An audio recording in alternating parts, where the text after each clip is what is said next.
CTBK gives executives and owners of mid-market businesses unparalleled confidence and clarity so you can focus on strategic objectives and organizational success. Their multidisciplinary advisors, accountants, and team members have a wealth of experience and are all available and responsive to each client to ensure the most effective advice, actions, and outcomes no matter the situation or complexity level. That experience base and one-team approach, combined with integrated and efficient way of operating, enable them to be truly proactive partners, doing the best thing for their client every time. Visit ctbk.com or call 716-630-2400 to learn how CTBK can work for you. This is Charles Barkley, and you're listening to Tim Graham and Friends. Tim, this is your last favor. Anything else is going to cost you. Welcome to another edition of Tim Graham and Friends, brought to you by CTBK CPAs and Business Consultants. I can confirm that it is October 25th as we're recording this. Oh, I guess I need to say the year. October 25th, 2024, because I heard from some folks who subscribe to Tim Graham and Friends that their iTunes podcasts were giving them alerts that there were a bunch of new Tim Graham and Friends, like 5 at a clip. Not true. This is the only new one for this week. So apologies for whatever happened there. I did not send out those releases. Sounds like a glitch with Apple and iTunes, but thanks for letting me know about it. I'm Tim Graham of The Athletic, here with my co-host Jonah Bronstein of Bronstein Sports Plus. Jonah, did you get any of these alerts or hear from anybody? I did not. This is the first I'm hearing of this glitch in the Matrix. I'm wondering if there's some sort of, sneaky link hacker job going on. Somebody's recording episodes on our behalf and flooding the feed. Heard from Buffalo Winds that he was excited to hear a new podcast, and the opening remarks were about COVID and how we were going to cover things during COVID. Threw him off a little bit. This is Bills Seahawks week. Let's go ahead and keep reminding people of what time it is, what date it is. It is Bills Seahawks week 9 of the NFL season. The Bills are, week 8, week 9. Week 8. Week 8. See, now I'm going off into the future instead of dipping into the past. The Bills are 5-2. That's where I caught myself because I know they're not 5-3. They haven't had their bye yet. Okay, so week 8, Bills going out to Seattle, have to deal with the 12th man at Lumen Field. A couple injuries to talk about. The Bills just announced that Dwayne Carter, their rookie defensive tackle, is out and on IR with a wrist injury. Terrell Bernard isn't going to play this week because of his ankle that looked pretty gruesomely stepped on and rolled under against the Titans. Curtis Samuel is out. Yeah, that's right. Curtis Samuel is still on this team. I think that heading into the season, if Curtis Samuel was going to be out week 1 or for a little while, Bills fans would be upset. Now it's a shrug because Curtis Samuel really hasn't made his mark.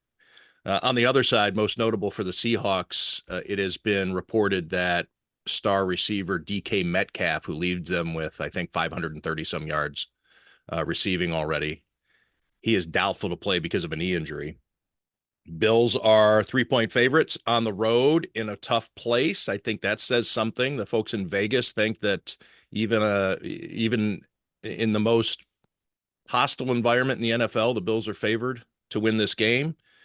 I also think it's interesting, though, whenever you see a field goal and playing in these in this type of atmosphere, maybe the question comes back to where Tyler Bass is, because he's only been making point-blank field goals lately. I still think that Bills coaches and even his teammates, can you rely on Tyler Bass in a money situation late in the game? Which hasn't really been the case yet. As much as he's been inconsistent, I don't think there's a game where his misses have cost the Bills a win, or really a game where his makes have contributed to the win. Yeah, so this could be the game where it happens. It's supposed to be rainy and somewhere in the 55 to 60 degree range. The crowd, of course, is historically loud, the loudest stadium in the NFL, all that stuff. So, with the pressure and the game on the line, maybe we finally learn where Tyler Bass is mentally and with his future with the Bills after they signed a practice squad kicker last week. The Bills are finally showing their lack of confidence in Tyler Bass after assuring us all along everything's fine. We have total faith in him. They didn't bring in a competition for him this summer in training camp. He and Reed Ferguson, the long snapper, were the only two players who didn't have competition. And I think that the Bills are maybe paying for it a little bit in terms of Tyler Bass or whatever, that maybe you would have give him a stress test, especially with the way he ended last season, missing 3 out of his 5 attempts in the postseason. Of course, the big miss against the Kansas City Chiefs. I've written about it, talked about it. Is this guy going to have the yips? Are they going to carry over? And it seems like he's having problems mentally. And Steve Tasker's talked about it on Buffalo Kickoff. No, that's our show on One Bills Live. Buffalo Kickoff Live is the Channel 4 show that I'm actually on. I think I should probably know which is which. Lucky you. I think that the Bills, yes, they're showing some concern about Tyler Bass with the move that they made, signing a practice squad kicker, but they seem to have more confidence and more belief and more hope in Tyler Bass than maybe the fan base and the media in general. Sean McDermott's been pretty quick to praise Tyler Bass and the way he's responded in recent weeks. The crowd gave Tyler Bass a nice reception in the most recent home game. And it does seem like the Bills are very hopeful that they don't have to make their move with Tyler Bass and that they're not done with Tyler Bass yet, but they've gotten to a point where, plan B has been considered and initiated a little bit. Well, Tyler Bass will be my player to watch on Buffalo Kickoff Live when we do that segment on Sunday morning. And for all the reasons that I just laid out, this could be the game where it matters. And they've all could have been that game, but it just seems to be lining up as potentially in the crosshairs type game for Tyler Bass, given the location of the game, how close it's going to probably be. Jonah, Amari Cooper, great first impression with the Bills, scores a touchdown on his first touch. Of course, he dropped his first target, but then came back and caught the rest of them. 4 passes altogether for one was for a touchdown. The other 3 went for first downs. Big gains on scoring drives in which he directly contributed to more points after scoring the go-ahead touchdown. Seems like it's working out well. We're at 1 game, but to come in on short notice against a team, granted, the Tennessee Titans, I used a couple of phrases that were pretty disparaging on Buffalo Kickoff Live. I said that it was about as close to a bye week as you can get with actually playing a game against the Tennessee Titans, not only because of their record, but they were down their quarterback. Will Levis didn't play. They had a bunch of other injuries. They lost players during the game. And things have gotten so bad that they just traded DeAndre Hopkins. They are raising the white flag in Nashville. And sat DeAndre Hopkins for much of the second half, possibly, awaiting this trade. Right. And I called them a Temu football team in my column with The Athletic. Football So Temu. what's that? Football Temu. Yeah, that's pretty much what we were looking at, especially in the second half. It was shocking that they actually held the lead on the Bills for a little bit, but and that's back-to-back slow starts for the Bills. Patient style, which they were sloppy against the Jets. I wrote a negative column about the Bills' performance against the Jets on Monday night at the Meadowlands. And they got off to another slow start against the Titans, but I gave them credit in this effort because they weren't as sloppy. You didn't have all the penalties. You didn't have the dumb situational lack of awareness plays, the uncharacteristic looking unprepared plays in a Sean McDermott team. And they played a clean game.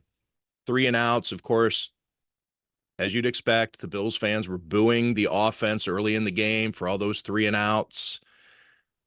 But there was a patience involved. The Bills showed a patience as they did at the Meadowlands. So at least that's back-to-back games of being patient, knowing that they're the better team, confidence in themselves, an assuredness.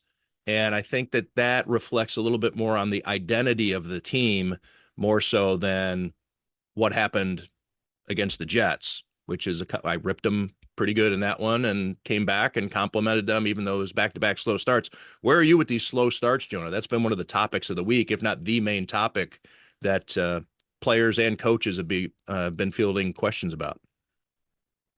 Well, there were similarities with the opening game against Arizona defensively and, struggling to stop the run and then getting beat by play action and falling behind that they fixed, in the second half or even maybe earlier in the second quarter. The defense started playing well and the game flipped when the Bills defense started getting stops. Offensively, yeah, it was disturbing to see them go 3-and-out on the first 3 drives, and they had not gone 3-and-out on the first 2 drives of any game previously this season. And then the 4th drive, when they got it going, Keon Coleman makes a long reception that was really a Tennessee defender just running the wrong way and leaving them wide open. But it did seem like once the Bills got some momentum, they picked it up and they got it going. A lot of this tracks really with Amari Cooper's integration. He had that drop.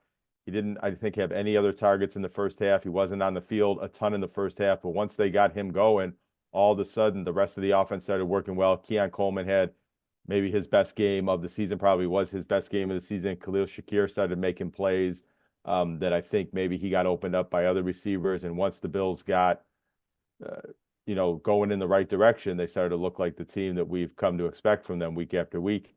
So I wouldn't be all that concerned about the slow starts being a trend, but it is something that against better teams, the Bills can't get away with that. And I think the big thing to watch and worry about with the Bills is that they've looked good against bad opponents.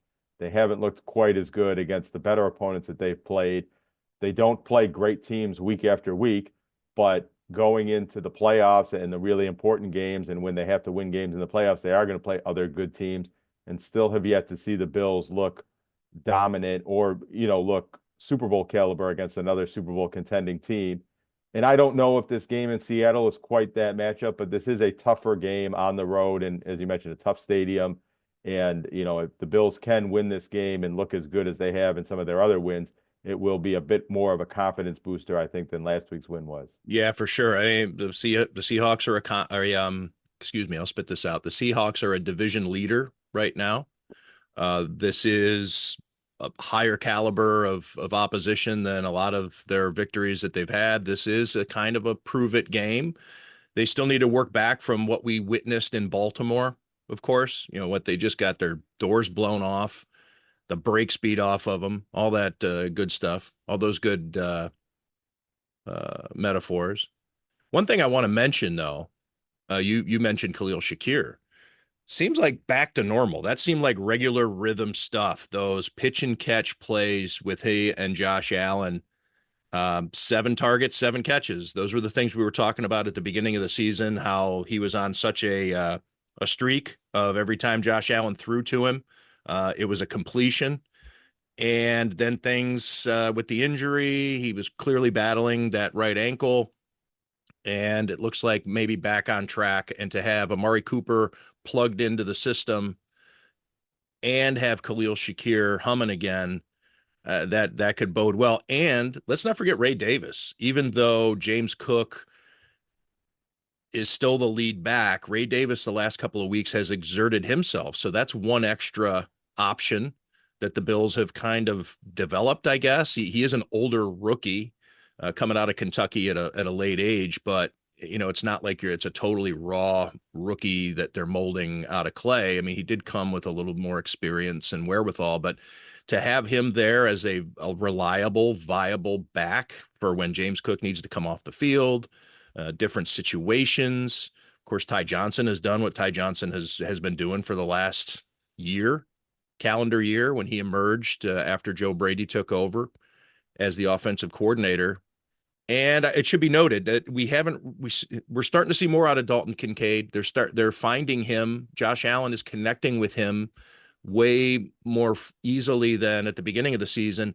But I think maybe the most notable thing that people were maybe wondering about, he had the collarbone injury exiting that game. He is a full participant, and both he and Dawson Knox, I think, were on the injury report, but they're going to play.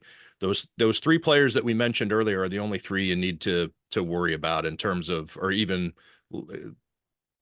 the Bills are going into this game without question marks about, is somebody going to play or not. Samuel's out, Bernard's out, Dwayne Carter's out. Everybody else looks like they're ready to go. And the Bills, with Ed Oliver back also on defense, looking pretty healthy for week 8 in the NFL season. Jaquan Jones limited today with a foot injury. I don't know if that's serious, but it is sort of a new development. But he didn't have a designation. It didn't even say questionable. Right. So, but maybe that's something he's playing through that it true. Bears watching True. in the game. I asked Bobby Babich, the Bills defensive coordinator, on Monday, and it was more out of curiosity than for any specific story. I'm always fascinated by a team's identity, and you don't really know. All the great coaches have talked about it. You don't really know what you have until about mid-October, and sometimes even later. Your team is still figuring itself out. There are nuances. Even when the roster has a lot of carryover from the previous year, you can't count on that team's identity being permanent. That's always, it's an organic thing. And I asked Bobby Babich this question because there have been so many injuries on the defensive side. Little ones, big ones, getting guys ready, going back to training camp, your safeties, linebackers, everybody, the defensive front, not having Von Miller. There have been a lot of guys that the Bills have needed to work in. And I think a lot of times we focus on the experience of a rep, whether it be in practice or in games, for a guy like a Balin Spector, or you name it, all these different guys, Taylor Rapp and Cole Bishop and all those guys working together, and Cam Lewis in for Taron Johnson and doing all these things in game situations, seeing it obviously much more significant than what you'd see in practice. And when teams go back and look at the reps on film from practice or even preseason games. So I asked Bobby Babich to look at it from the coach's standpoint. Yes, the player gets more comfortable out there, or more in a groove, whatever it's going to be there. It helps their development, their evolution as a player, to get those first team reps, or a third stringer going up and getting second team reps, etc. But what does a coach learn about these guys, and what does that do for your confidence or your ability to know what you're getting? How does it erase the unknown unknowns from a coach's standpoint to say, I'm comfortable enough putting this guy in this situation that he might not have, we didn't know that he could do 3 weeks ago or 2 months ago? And he gave a great answer. And just to sum up, you can go back they post all these news conferences on buffalobills.com. You can go back and look at Bobby Babich. This was Monday. It was at the very end of his news conference with us. And he said that around now, he even gave a number. He said, we're at about 85% familiarity with what we have, our comfort level of using guys in different situations.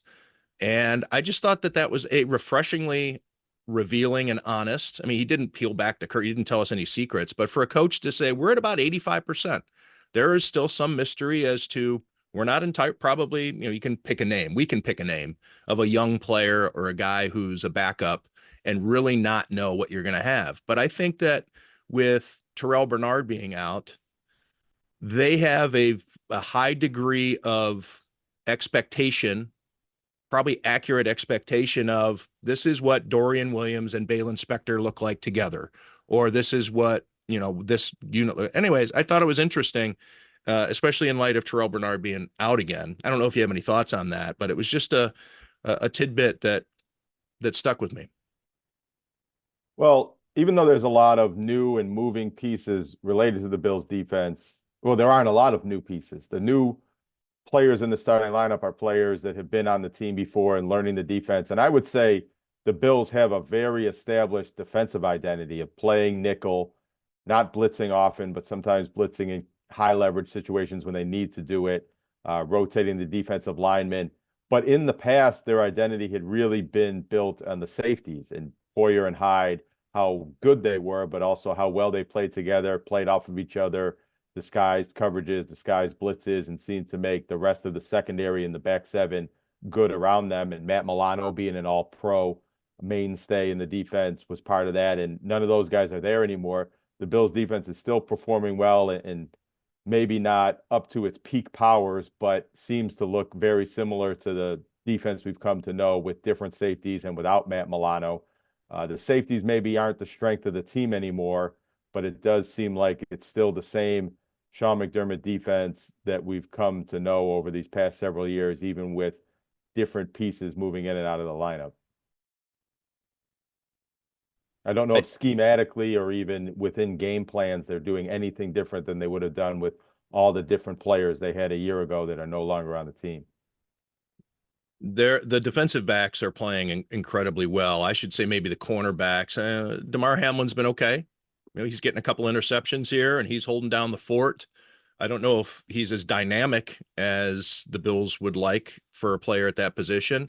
They're raving about Taylor Rapp and his ability to make game-changing plays. He was kind of known as a hair on fire kind of guy, maybe a little too aggressive, but he seems to have reined that in a little bit. And having him back from his concussion has been a big plus for that defense as we get into this time where they're starting to congeal and be that team that they want to be. The cornerbacks, I don't think have gotten enough attention. And of course, here I am in the media. That's partly my job, but I wrote a big profile on Christian Benford and how important he is. And that was when the season began. He's only performed better than he did than the guy that I was writing about late summer heading into the season. Rasul Douglas has been fantastic. Of course, Taron Johnson has been his usual sensational self. Cam Lewis filled in so well. So, yeah, you mentioned the safeties being the identity of the team, and it just kind of it made me think that the cornerbacks maybe should be more of the identity of the team, but they're not. Even as big plays that they make, it still kind of always comes back to the safeties and the linebackers, doesn't it? And maybe even and then you mentioned Ed Oliver and Daquan Jones, and there's all kinds of guys that the cornerbacks just. Taron Johnson does get the attention because he's so good at being a nickel cornerback, but in general, that unit, I think when we talk about pass coverage, we have a tendency, I think, to focus more on the safeties because of how important they are in Sean McDermott's defense. Right. I would say it's the style of defense they play, the style of pass coverage and largely zone, not having cornerbacks that are put out on an island against the great receivers. Now, Rasul Douglas and Tre'Davious White before him make great plays and can be excellent cornerbacks, but it isn't a style of pass defense that seems to emphasize individual cornerback play. That all of the defensive backs and even really all of that back seven seem to be playing together off of each other in ways that oftentimes has success, but takes away from the individual greatness of each player. Although Taron Johnson was a second-team All-Pro last year for what he was able to do at the slot position, and Tre'Davious White was an All-Pro in the past, and Rasul Douglas has been a game-breaking player.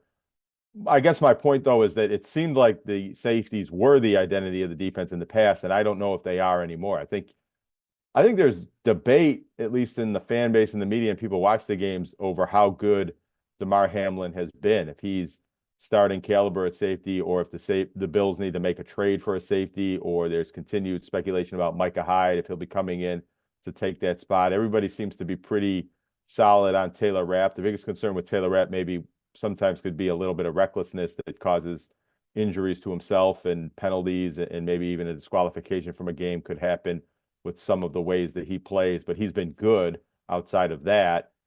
But I don't know, you've probably heard it as well. There's a lot of chatter that if the Bills make another move at the trade deadline, that's the position they're probably going to go towards. I also want to mention the edge rushers. They're not missing Von Miller. He'll be back on Monday. At least he's eligible to return on Monday. This will be the last game of his 4-game suspension. But AJ Epinesa has picked up a few sacks the last couple of weeks. Greg Rousseau is coming off a game in which he had 6 quarterback hits against the Titans. I'm not saying that these guys are Lawrence Taylor, but they've been doing the job. They've been doing it again, lesser opposition, not the greatest. Hey, by the way, we might see Jason Peters on Sunday. He's on the Seahawks practice squad. He hasn't played yet this year, I don't believe. I was just looking at this recently, and he didn't have a game yet. I don't think he got elevated last week either. But how about that? You could see Jason Peters, former Bills tight end, Jason Peters.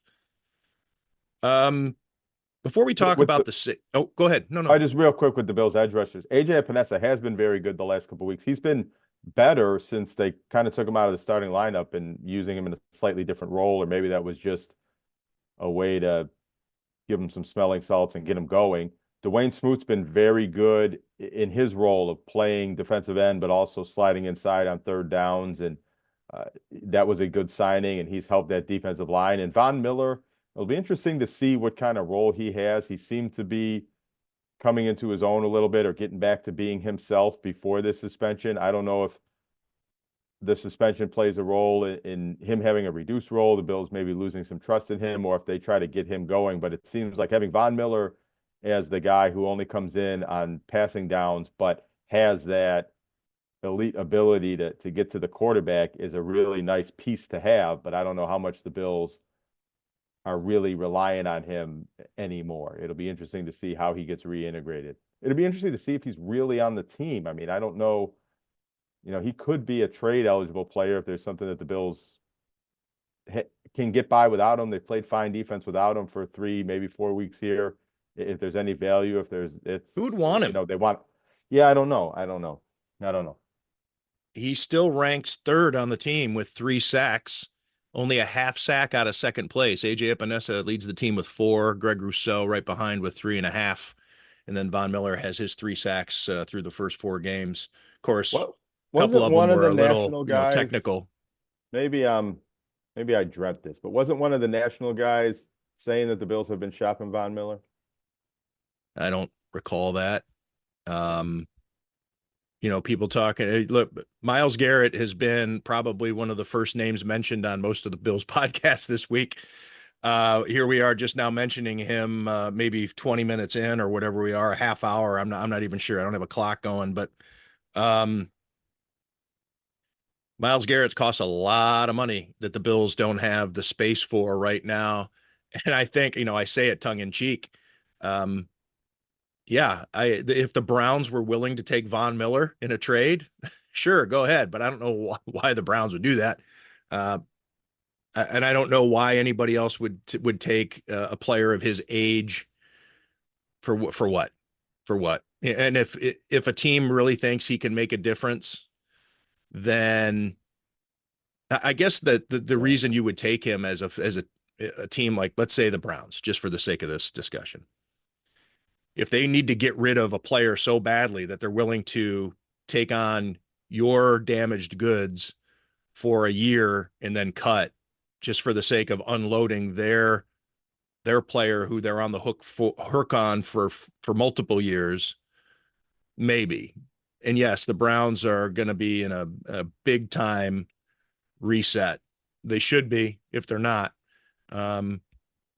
But Myles Garrett is still a kind of a core type player that you'd want on your team. He's defensive player of the year. Amari Cooper is going to be 31 next year. There's reasons to trade him. Myles Garrett still is a superstar. And if you're the Cleveland Browns and you've got this guy on a contract that you've liked at one point, then why wouldn't they necessarily continue to like that contract? Because he is such a good player. And if you do want to get going in a couple of years, let's see, Myles Garrett is 28. He'll be 29 in late December. So this guy still has should have a lot of tread on the tire. He's the reigning defensive player of the year. He's been a all-pro 3 of the last 4 seasons. The one season he wasn't, he was second team all-pro. He has 4 sacks already this year. I don't know. I mean, if the Browns totally want to nuke their roster, then yeah, they're trading Myles Garrett. But this is also the type of guy that maybe you want to keep. I also think the Bills would have to give up a lot in that trade just to, outbid other teams that might be interested in Myles Garrett, and then you're paying, a elite defensive end when you still have to give Greg Rousseau a new contract at some point soon. I'm not saying it doesn't make sense football wise for the Bills, but it just doesn't seem to make sense roster building wise and salary wise to make that big of a move at that position right now. As far as Von Miller, the report I saw, Cody Benjamin of CBS Sports, this is the first I've heard this name.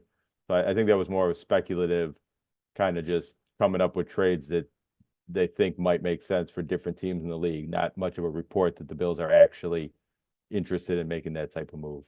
Yeah, for the record, he signed a 5-year, $125 million contract back in July, and it was an extension. This contract runs through the 2026 season. So you still have 2.5 seasons of this current contract. The Browns do decide that, hey, they want to get out of the Myles Garrett business and try to race to the bottom, a tank.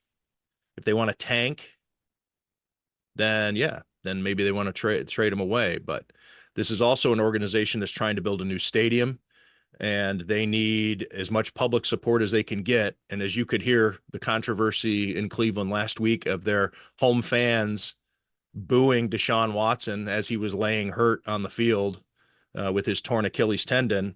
This is clearly an organization that needs to do a lot of public relations work to get the people on their side. Jimmy Haslam is not popular. Deshaun Watson, of course, has just been a disaster. The fact that the Browns want a new stadium at all, because that stadium doesn't seem like it's been built that long ago. It has been, I guess, in the sports world, but they want to totally move out of Cleveland, which has people a little upset, and still stay, even though it's out to Brook Park in the western suburbs. But anyways, much like, hey, Terry Pagula's got a winner here. Terry Pagula faced a lot of backlash for all the things he wanted to do with the stadium, not building it downtown, getting all the public money. Imagine if the team sucked and Deshaun Watson was the Bills quarterback and there was just no goodwill between the public and the team, and then trying to get a stadium built. Would have been a little bit different. So I don't know if trading away Myles Garrett plays into that equation, or I guess keeping him. The idea that if we did get rid of him, that the fans would just dislike us that much more and be that much more bitter. Anyways, just things to think about. How did your Men Wear Pink event go Wednesday night at Sports City Pizza Pub? Well, you were there. That was a much. I was, but I want to know, like, how much money did you make and all that. I mean, you don't have to tell me the figure, but was it considered a success? It was considered It was a a good crowd.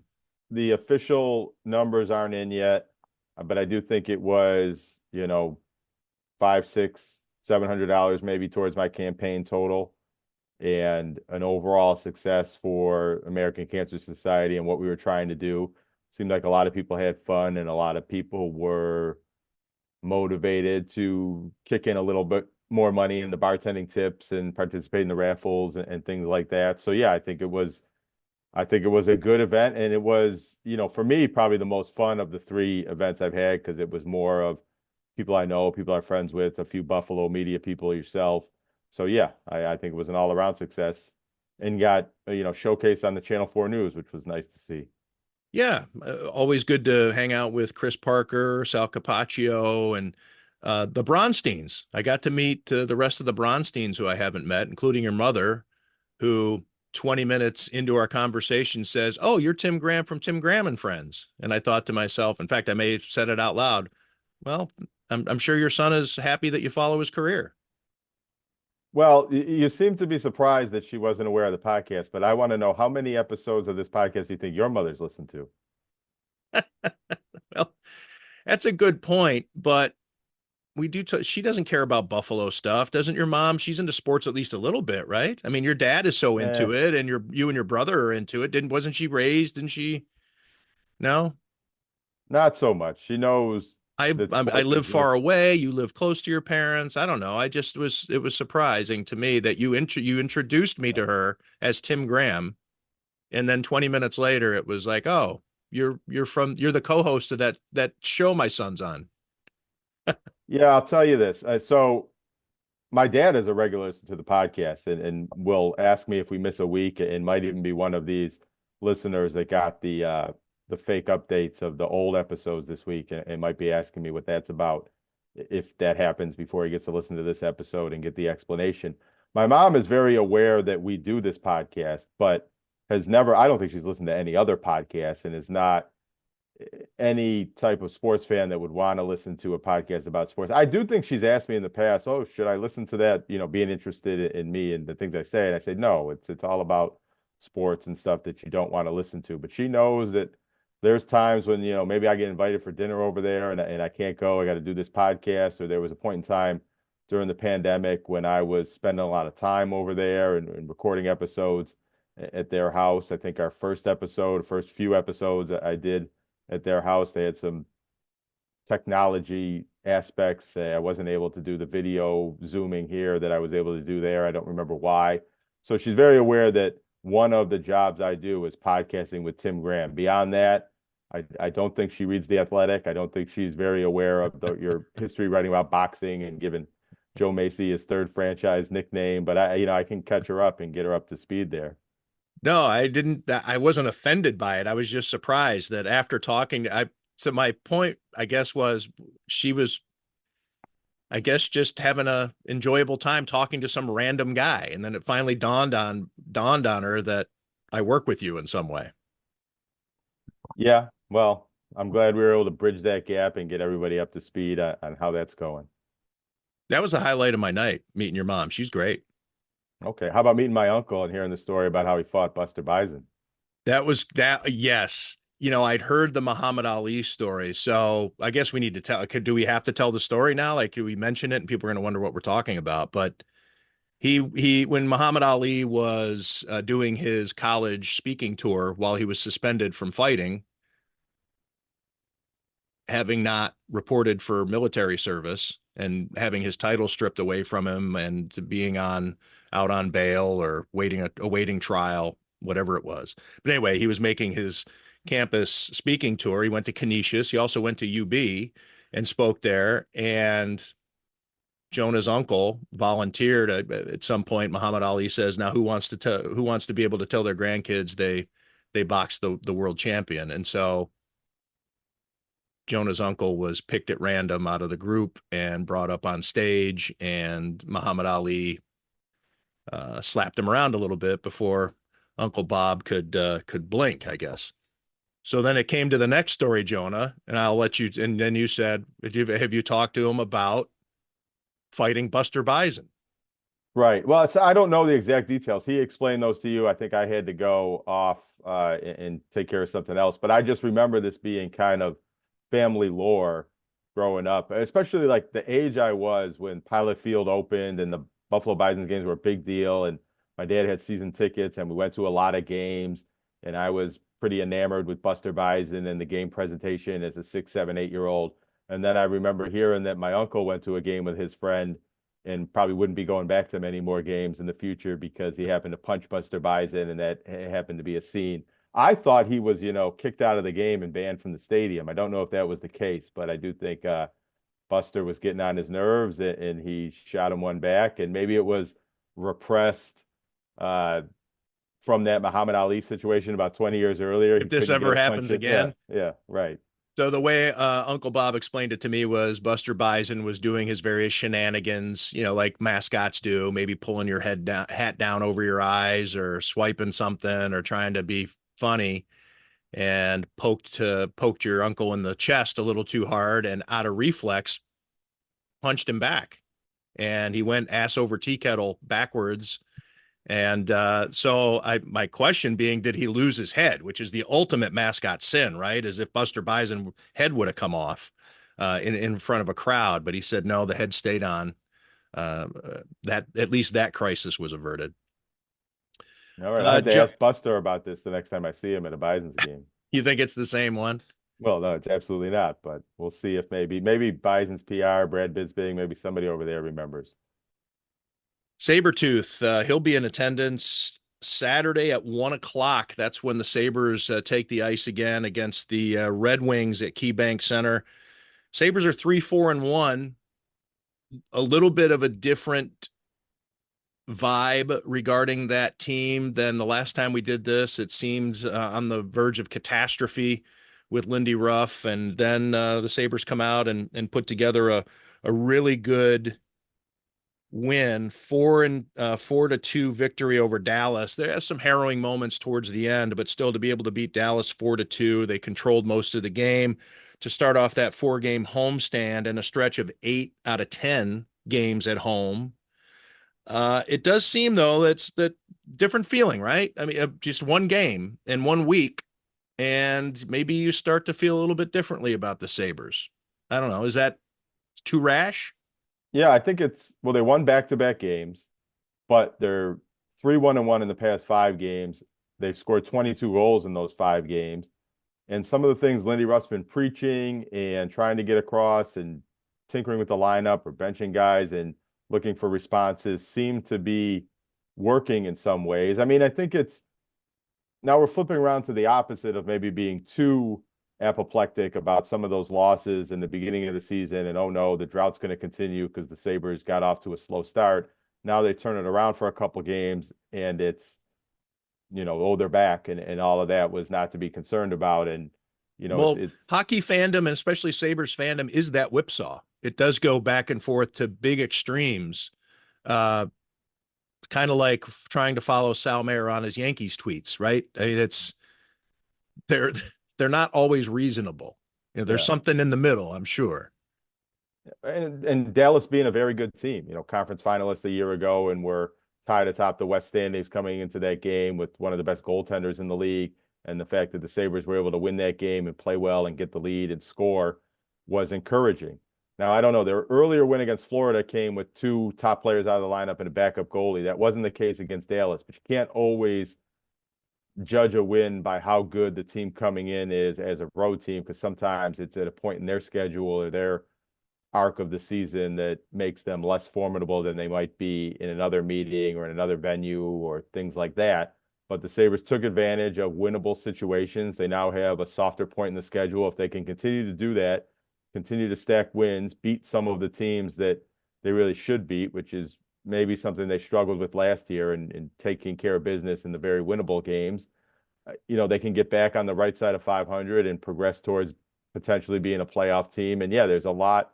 I think Lindy Ruff called the first win of the season a stress reliever, but it really seemed like that Dallas win was the big stress reliever for the fan base, that the Sabres came out and delivered and got something going, and now they're on a little bit of a winning streak. Jumped on them. I mean, they jumped on Dallas. It was pretty aggressive start and the type of thing that gets hockey fans worked up in a good way. And especially in light of what's been going on with the Bills, maybe that plays a part too, to see your team jump out and show some aggression. That's what you want. And we'll see if they can sustain that. University of Buffalo. Oh, no. You want to stay on the Sabres for a little bit? Well, just, UB that football? the Sabres penalty kill had been struggling and it played well against Dallas, and the power play still hasn't scored, but they had a good power play. They got 5 shots on goal and hit a post. So just seeming to show improvement in areas that were looking like weaknesses, I think is something to be encouraged about with the Sabres, even if it didn't result in everything that you want to see from them right away. What are we up to with the power play, Jonah? Oh, for what? 0 for 22, but Lindy Ruff says they're going to get one before the end of the year. He went out on a limb and made that prediction. Well, that's pretty bold. And it's a type of prediction that if it doesn't come true, there might be hell to pay just for not getting the prediction right. UB football, they are. And one last thing with the Sabres for Yes. people that pay attention and enjoy this. Tomorrow, the game against the Detroit Red Wings is the first game of the season where they'll be wearing the black and red 90s throwback uniforms, introducing the old goal song that they had in the 90s, Blur. I forget the name of the song, something too. But that's always been a fun atmosphere, especially the first time when they reintroduced it a couple years ago and some of the games when they brought it back last year. And the Sabres in the past 2 seasons have played very well in those jerseys, scoring 6 or more goals more often than, they scored fewer than that. I don't know if that trend will continue, but it's something to watch if they get a bump and some extra juice from wearing those jerseys tomorrow. Yeah, let's hope they don't totally tap into that team's identity and try to win 1-0 in overtime. because those late 90s teams, they used to do that. I have to go back and look.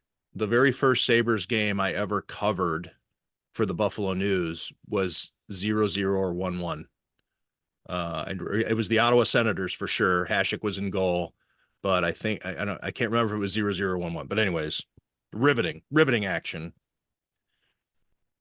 Also interested to see if the playing well lately and the new jerseys and anything like that brings a crowd tomorrow. Saturday afternoon games tend to get better crowds than some of the evening games middle of the week, but the announced attendance the other night was 13,000. As well as the Sabres played, it felt like a dead crowd. There were a lot, it seemed like maybe some Dallas fans in there among that 13,000. And with all the excitement with Lindy Ruff coming back and maybe this team being better, they still haven't tapped into really getting the fan base totally behind the team yet. I don't know if that's coming, but it hasn't quite happened yet. Yeah, 13,000 is generous for that. There's just rows and rows of empty seats. And of course, that includes season tickets and all this, the people who didn't show up for the game. Tuesday night, Tuesday night, what else you got going on? You don't even have a football game to stay home and watch. So Tuesday night should have maybe had a better turnout. World Series starts tonight, Jonah. Any thoughts? Do you care? Do you have any rooting interests? Yankees versus Dodgers? I don't have a rooting interest. I am interested in this World Series. I like kind of the marquee teams and star players. Shohei Ohtani being in the Fall Classic and the Yankees having, big names. I mean, I don't have a rooting interest, but I'm not anti-Yankees, but it is kind of fun to watch them lose sometimes. But at the same time, I do like the Yankees getting this far because they're kind of like LeBron. They're compelling as winners, but maybe more compelling as losers. And seeing the Yankees in this position against another marquee team that has star players, Mookie Betts, and big names. This is, it's nice, it's charming sometimes when the small market teams make the World Series or other championship finals, the Super Bowl.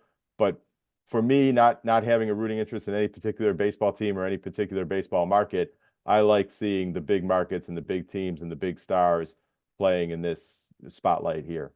This Cleveland native would like to have seen the Guardians make it to the World Series, but they were overmatched and were lucky to win the one game. So I'm not busted up about it. That doesn't make me hate the Yankees. Although I am a big Ohtani fan. I just think he's amazing to watch. He's must-see television. Maybe we even see him pitch in the World Series, which is an extra layer. So I'm just kind of an Ohtani guy in this series, maybe more than anything. And I do have there are players on both sides that I really like. And I'm just interested to watch baseball. And I think I may not have a rooting interest until a couple of games in. I might find a storyline that I really like, or maybe I just start pulling for the team that's behind a lot. And a lot of times in series too, hockey especially. As an observer, I just want 7 games. So I'll generally root for whatever scenario makes the deeper series more plausible. I don't want a team to get off to, whether I'm rooting for them or not, I don't want them to get out to a 2 or 3 game lead. So I just want to see good baseball. UB football, they're at Ohio, noon Saturday.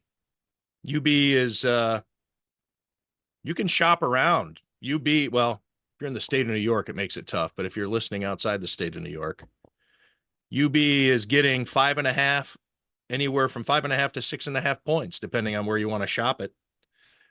45.5 point total against Ohio.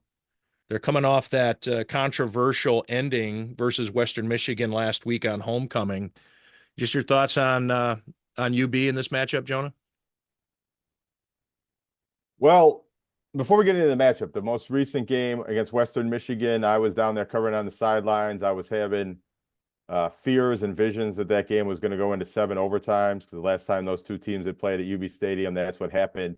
It was a lot of back and forth scoring. UB was down 28-10 in the first half, came back to tie the game late and was in position to maybe take the lead. They then got down again. There was a bad officiating error where Sean Dolak, the local linebacker from West Seneca that leads the country in tackles, had made a 4th down stop behind the line to gain, which would have been the 35-yard line on a drive that started at the 25 on a touchback.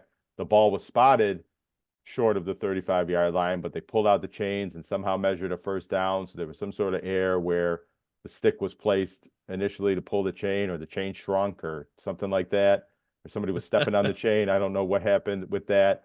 There was also, as Coach Pete Lowenbo explained to us later in the week, in the following week, probably an error that there was even a measurement that if the ball's not touching the 35 there, they never really should have even brought the chains out. The officials should have known that wasn't a first down and not worth measuring. Now, granted, there was 45 seconds left. UB had run out of timeouts, would have needed to score a touchdown and make an extra point, or maybe go for two to try to win the game. But if they get 7 points there, they tie it up. They go to overtime against a team that they were really having trouble stopping defensively. So it wasn't like they lost the game on that play, but they did lose an opportunity they deserved to still try and come back and tie that game and try to win that game. That aside, it was a very entertaining game and the best offensive performance of the season for UB, the best passing performance for quarterback CJ Agbana, and even in the loss, encouraging that the offense had played that well. It was their worst defensive game, but they played very good defense most other weeks, and if they can somehow put that overall good defense that they played throughout the season together with the offense that they played last week, then they really got something going forward here against Ohio. Ohio's 4-3. I can't remember all of the exact opponents on their schedule, but their wins are not that impressive, but their losses are against good teams, either out of conference or Miami, which is one of the better teams in the MAC this year. So a little hard to read whether Ohio is really good or not, but they're competitive, and it's not going to be an easy game for Buffalo. There are some maybe easier games coming up against Akron and Kent State.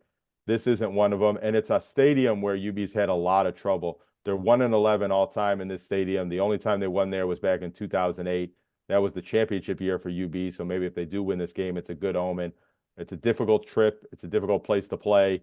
So it's a big game for UB. If they get the win, they're really in good shape going towards bowl eligibility and being in contention for the MAC title this year. If they lose 2 losses in a row, they fall further down in these MAC standings. There's 5 teams tied at 2-1 in the MAC standings behind Western Michigan being 3-0. So UB can't afford too many losses because there's no more divisions anymore. You have to be in the top 2 of this 12-team league to make the MAC championship game. And UB was in a good position, but if you lose 2 in a row, especially with one of those coming at home, they fall down into a worse position in terms of trying to get to that MAC title game.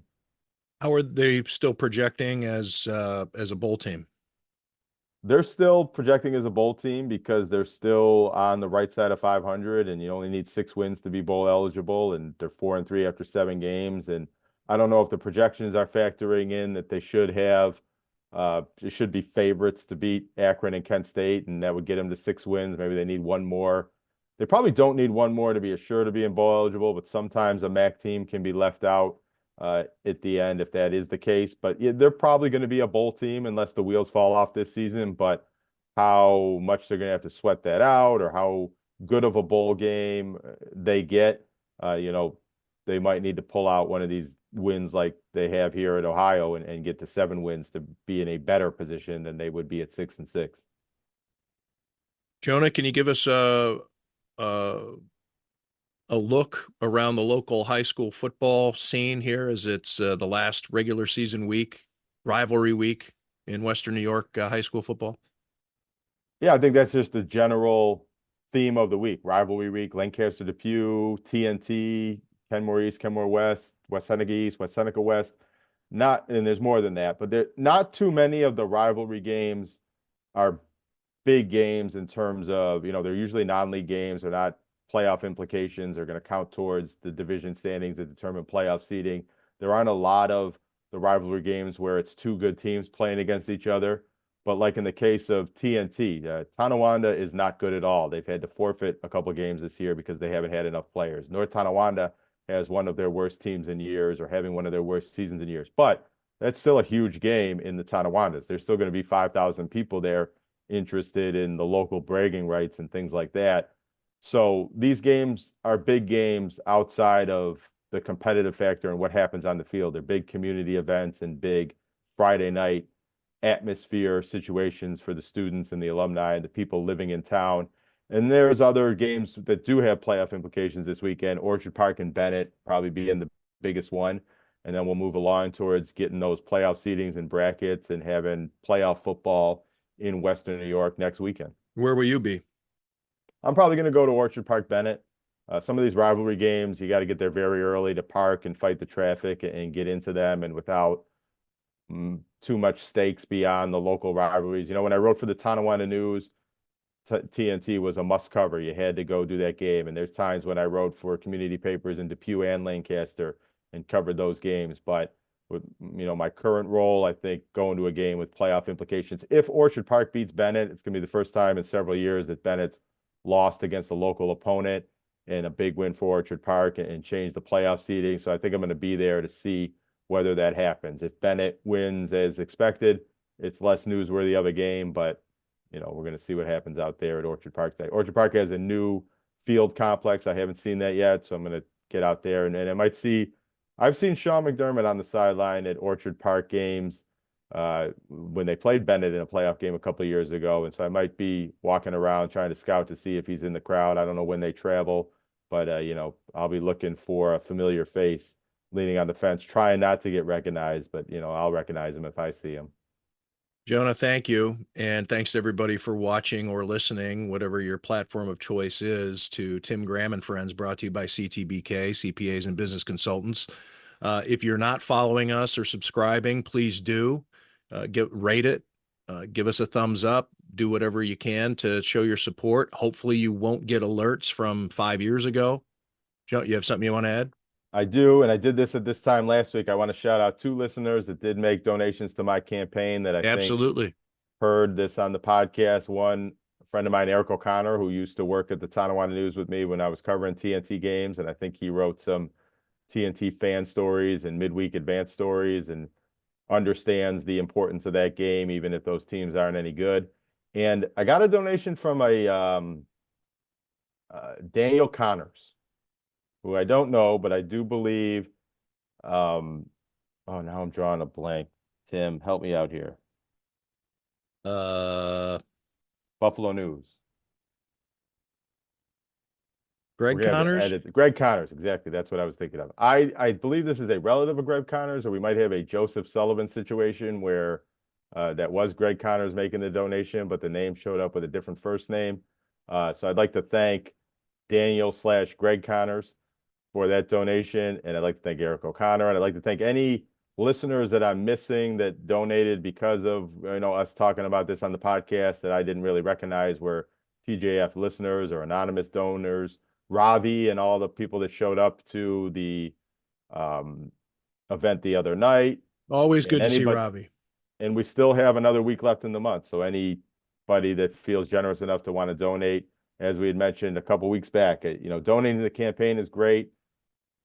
Fighting breast cancer, donating to the cause, but also I'm hoping to hear from a few of our listeners that maybe leave a note on there and mention that, you know, you heard about this from our podcast, because we don't always get to know exactly who's listening. So if you kind of let us know you're a listener through that donation, you know, that'll be nice for us and a way to connect with our audience.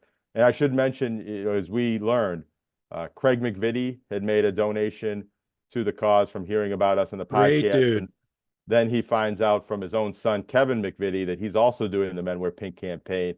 He said, well, hey, why didn't you donate to me? And before he was aware that his own son was one of the ambassadors, he had. And I think that was through the podcast. Right, exactly. Because yeah, he's a listener to the podcast. Great guy. And from St. Amelia's Holy Name Society, I go and talk to that group a couple of times a year, and I always look forward to Craig. We always chat afterwards. Yeah, it's a small world. Small world. Yeah, I really got a kick out of that he listened to our podcast and was motivated to donate and was not yet even aware that his own son was involved in that campaign as well. I guess I should have donated to his son, but I didn't. I just donated more to Jonah. So sorry to the McVitties, I guess. I'll seek out the McVitie family and make a donation. Well, all of the beers you bought, which I don't think were that many, but you know, it was more than one. $1 of that was donated to the overall cause and split amongst the bartenders. So in somehow, some way, you donated a little bit of money to Kevin McVitie's campaign that night. Who the guy who was in front of me? Well, Greg Jelinas. I gave him put in his bucket. I think I put some in your bucket. I wasn't going to go up and down the bar and put, like, if you had to be in front of me at that, you know how important real estate is to me at the bar. You find a seat that you like and you stay in it, and the bar was crowded too. If you go walking around, you're going to lose your seat. And I had a spot right in front of the hockey game. Bulldog was to my left. Jonah was there. Mrs. Bronstein was right behind me. I had Bob, Uncle Bob was right there. I had all my people right where I needed them. And so, sorry, Kevin, I just didn't go down to your end of the bar. I want to shout out Bulldog for wearing a great T-shirt as well. It was Yes, Ben wearing pink, and he showed up wearing pink, but it wasn't the color pink. It was an homage to the old pink it was bar and purple. grill. It was a purple T-shirt with the buffalo and the flames coming up. And yeah, your mom got a kick out of that one too. Once I explained it to her, she thought that was her favorite. I might have to steal that idea for next year. So you can just mix it up a little bit. All right, Jonah, thank you for this. Thanks to everybody for listening and watching. And we'll see you next week on the next edition of Tim Graham and Friends, brought to you by CTBK CPAs and Business Consultants. The financial needs of a business go beyond tax and attest services. That's why CTBK goes beyond accounting services and offers outsourced solutions through their affiliation with CFO Solutions Plus. These additional services allow clients to focus on their operational and long-term strategic goals. Trust CTBK's outsourced solutions to provide cost-effective, value-added financial services tailored to your company's needs. Call CTBK at 716-630-2400. Again, 716-630-2400. Or go to ctbk.com to learn more about CTBK's outsourced solutions.